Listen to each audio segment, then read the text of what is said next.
सो hey दोस्तों, welcome back to my new another video. So guys, आज के मेरे इस ड्राइंग वीडियो में मैं दुर्गा माँ की इस वाले ड्राइंग को फुल्ली कलरिंग करने जा रहा हूँ, ठीक है। और इस ड्राइंग का आउटलाइन वाला पार्ट भी मैंने अपलोड कर चुका हूँ। सो डिस्क्रिप्शन में मैंने लिंक प्रोवाइड कर दिया हो, जो कोई भी नहीं देखे हो सो आप उस आउटलाइन वाले पार्ट को भी देख लेना, ठीक है। और आप में से किसी एक सब्सक्राइबर ने मुझे कॉमेंट किया था कि इस ड्राइंग को ऑयल पेस्टल कलर से करने को, ठीक है। सो मैं इस ड्राइंग को ऑयल पेस्टल कलर से ही फुल कलरिंग करूँगा। सो दुर्गा माँ के फेस में जहाँ पे भी डार्क वैल्यूज है उन सभी को क्रिएट करने के लिए मैं यहाँ पे डीप ब्राउन कलर का यूज़ करूँगा। और यहाँ से वीडियो को स्किप नहीं करना, क्योंकि ये फेस वाला एरिया है, ठीक है। कहाँ पे मैं डार्क वैल्यूज़ को ऐड कर रहा हूँ और कहाँ पे मैं लाइट वैल्यूज़ को मतलब कि छोड़ के शेडिंग कर रहा हूँ, ठीक है। यहाँ से वीडियो को अच्छे से देखिए, आप भी ऐसे ही कीजिए जैसे मैं वीडियो में दिखा रहा हूँ।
सो डार्क एरियाज़ को कवर करने के बाद मैं यहाँ पे लाइट एरियाज़ को कलरिंग करूँगा, ठीक है। और कलरिंग करने के लिए मैं यहाँ पे डीप येलो कलर का यूज़ करके फुल मतलब कि जहाँ जहाँ पे भी लाइट एरियाज़ मतलब कि दिखाई दे रहा है उनमें मैं यहाँ पे डीप येलो कलर का यूज़ करके फुल्ली कलरिंग करूँगा।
सो दुर्गा माँ के फेस में डिटेलिंग्स को ऐड करने के लिए मैं यहाँ पे चारकोल पेंसिल का यूज़ करूँगा, ठीक है।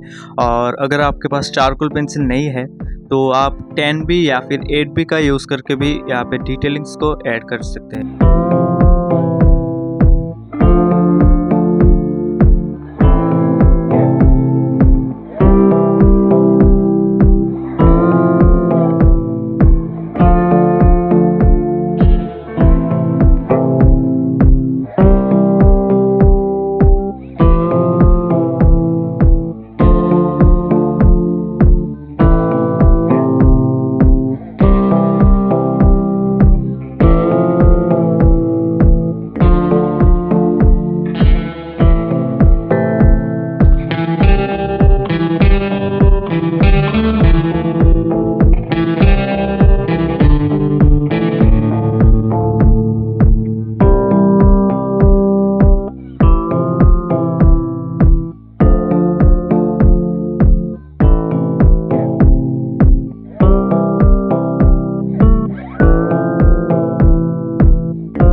सो दोस्तों ड्राइंग कैसा लगा मुझे ज़रूर से कमेंट में बताइएगा, और अगर अच्छा थोड़ा सा भी अच्छा लगे सो मेरे चैनल को ज़रूर से सब्सक्राइब करके जाना और इस वीडियो के लाइक करके जाना, ठीक है। और तब तक के लिए बाय, और मिलते हैं किसी नेक्स्ट ड्राइंग वीडियो में।